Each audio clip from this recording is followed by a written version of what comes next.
আসসালামু আলাইকুম ওয়া রাহমাতুল্লাহি ওয়া বারাকাতুহু। সুপ্রিয় দিনী ভাই বোনেরা, আজ পবিত্র শবে কদরের রাত।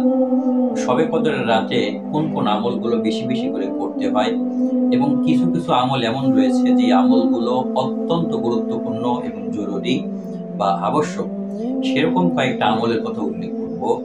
দেখেন, এই রাতের মধ্যে আমরা যে সমস্ত আমলগুলো করব তার মধ্যে প্রধান এবং প্রথমত যেটা করব সেটা হলো এশা এবং ফজরের নামাজ জামাতের সাথে আদায় করা।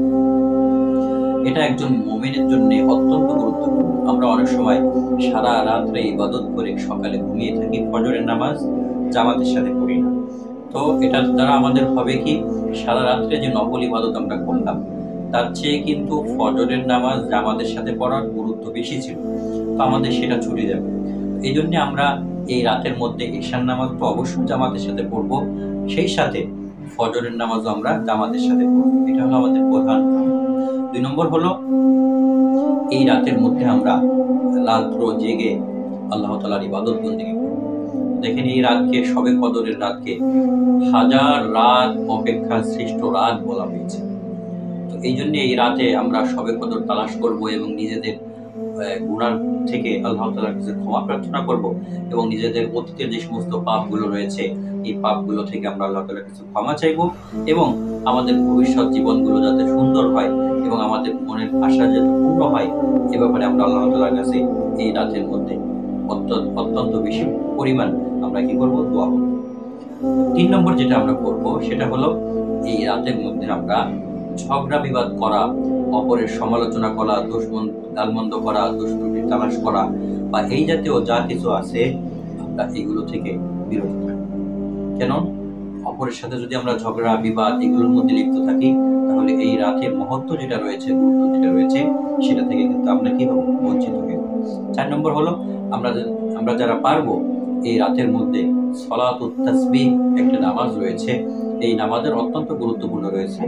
রাসূলুল্লাহ সাল্লাল্লাহু আলাইহি ওয়াসাল্লাম তার চাচাকে এই নামাজ পড়ার জন্য বলেছিলেন। এজন্য আমরা যারা পারবো তারা এই রাতের মধ্যে সলাতুত তাসবিহ নামাজ আদায় করার চেষ্টা করব। 5 নম্বর যেটা করবো সেটা হলো আল্লাহ তাআলার কাছে অধিক পরিমাণে আমাদের গুনাহ মাফের জন্য দোয়া করব। সেক্ষেত্রে আমরা ছোট্ট একটা দোয়া করতে পারি, সেটা হলো আল্লাহুম্মা ইন্নাকা আফুউন তুহিব্বুল আফওয়া ফাআফু আন্নি। অর্থ হলো আল্লাহুম্মা ইন্নাকা আফুউন, হে আল্লাহ নিশ্চয়ই আপনি ক্ষমাশীল, তুহিব্বুল আফওয়া আপনি ক্ষমা করাটাকে পছন্দ করেন, ফাআফু আন্নি অতএব হে আল্লাহ আপনি আমাকে ক্ষমা করে দিন। এই আরবি দোয়াটা আমরা যারা পারি তারা আরবি দোয়াটা করব।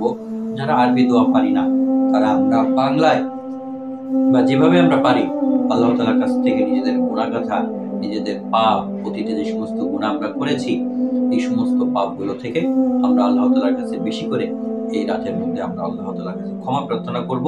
তো এই 5টা মোটা অঙ্কের আমলের কথা বলা হলো।